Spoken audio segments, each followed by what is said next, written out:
Visual Tech AI taqdim etadi. Mr. Rifat bilan sun'iy intellekt olamiga xush kelibsiz. Bugungi kunda sun'iy intellekt juda aqlli. U butun internet ma'lumotlarini biladi. Ammo bitta katta muammo bor. U sizning shaxsiy fayllaringizni, ma'lumotlar bazangizni yoki ichki tizimlaringizni ko'ra olmaydi. Har gal unga yangi fayl berish uchun uni nusxalash va joylashga to'g'ri keladi. Bu esa katta loyihalarda juda ko'p vaqt va asabni oladi.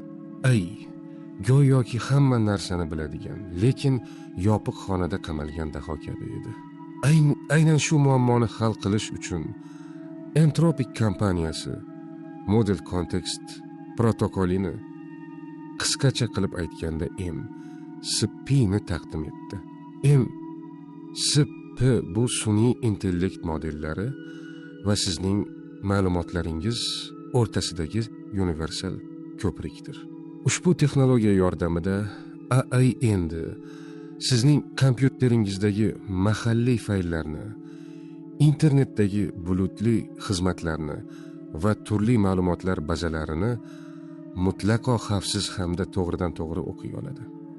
MCP ikkita asosiy qismdan iborat: mijoz va server. Mijoz bu sun'iy intellekt dasturi. Masalan, Claude'ning kompyuter uchun mo'ljallangan dasturi. Server esa sizning ma'lumotlaringizga ulangan kichik adapter dasturdir. Ular o'zaro maxsus xavfsiz protokoli orqali gaplashadi.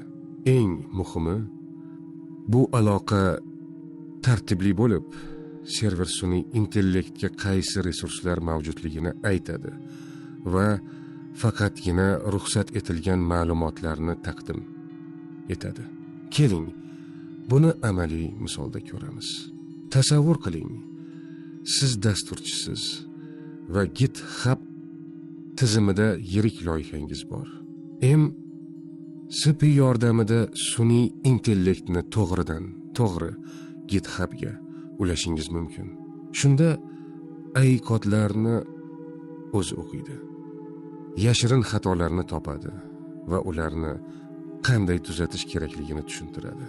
Yoki uni PostgreSQL kabi ma'lumotlar bazasiga ulab, murakkab tahliliy savollarni to'g'ridan to'g'ri tabiiy tilda berishingiz mumkin. MCP ning eng katta yutug'i bu standartlashtirishdir. Dasturchilar har bir sun'iy intellekt modeli uchun alohida ulanish yozishlari shart emas. Endi ular bitta MCP server yozishadi va u barcha qo'llab-quvvatlaydigan modellar bilan bemalol ishlayveradi.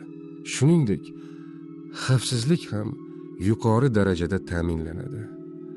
Chunki ma'lumotlar sizning kompyuteringizdan ruxsatsiz chiqib ketmaydi va server aynan sizning nazoratingiz ostida bo'ladi.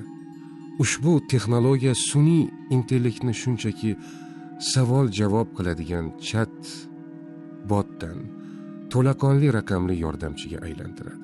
Kelajakda MCP tizimlari orqali AI nafaqat ma'lumotlarni o'qiydi, balki turli harakatlarni ham bajara oladi. Masalan, sizning ko'rsatmangiz bilan uchrashuvlarni belgilashi, hujjatlarni tahrirlashi va butun ish jarayonini avtomatlashtirishi mumkin. Bu sun'iy intellekt olamidagi haqiqiy inqilobning boshlanishidir. E'tiboringiz uchun rahmat. Mr. Rifat va AI hamkorligida tayyorlandi.